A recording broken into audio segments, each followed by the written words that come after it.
The review for today is Valentino Uomo. The interesting thing about this in particular, I have not yet tried any Valentino fragrances.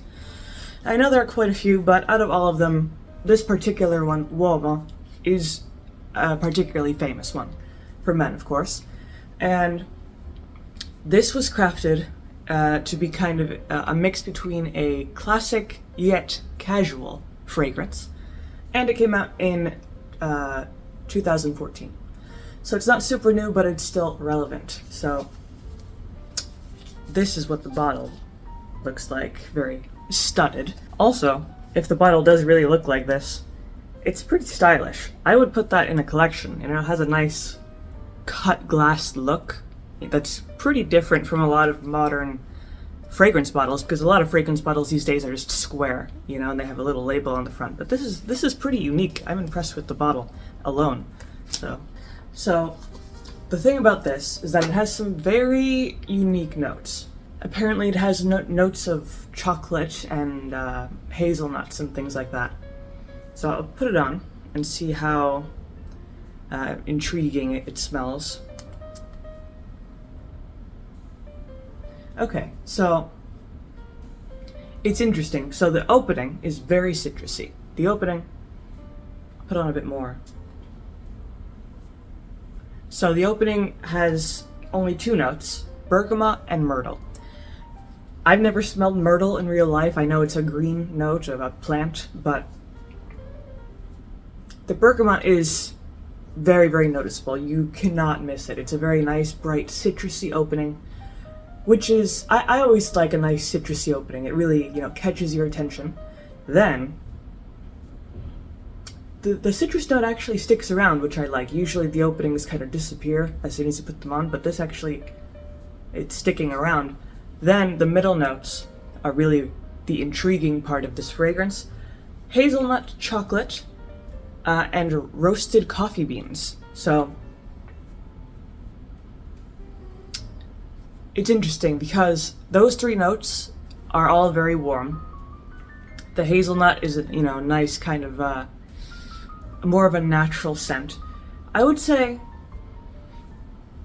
the chocolate is there. It's more of like a dark chocolate, a hint of sweetness, but not like your typical sugary chocolate. It's more a firm dark chocolate note. Then the roasted coffee beans. I would say the coffee note is probably the weakest here, because I have smelled coffee fragrances before and they're really like you just ground up some fresh coffee beans. This is very, very faint on the coffee note. It's still there, it's just really faint. The middle notes, I would say the chocolate is the strongest note in this middle layer. Then the base notes are leather and cedar, and it's not too leathery. It's not like real worn leather, like an old baseball glove or anything, but I would say actually the cedar note is stronger than the leather note. It has a nice warm, solid foundation for the fragrance.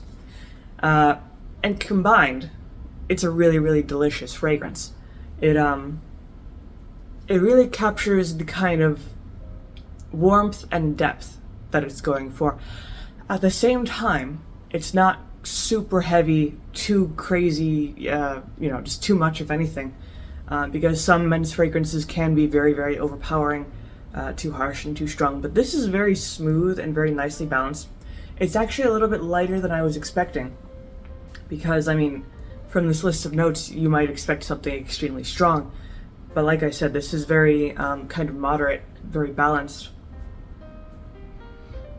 I like it. It's, I like the smoothness of it. There is probably from, a blend of the chocolate, a blend of the citrus notes, the wood notes, this very smooth, velvety sort of smell from this fragrance. And it's very pleasant, like the hazelnut note really settles down, becomes this kind of light, nutty sort of note. The bergamot does disappear, citrusy notes don't usually stick around that long, but it's very pleasant. It reminds me of winter or Christmas a little bit, you know, that kind of cozy sort of smell, which is very, very pleasant. I would say this is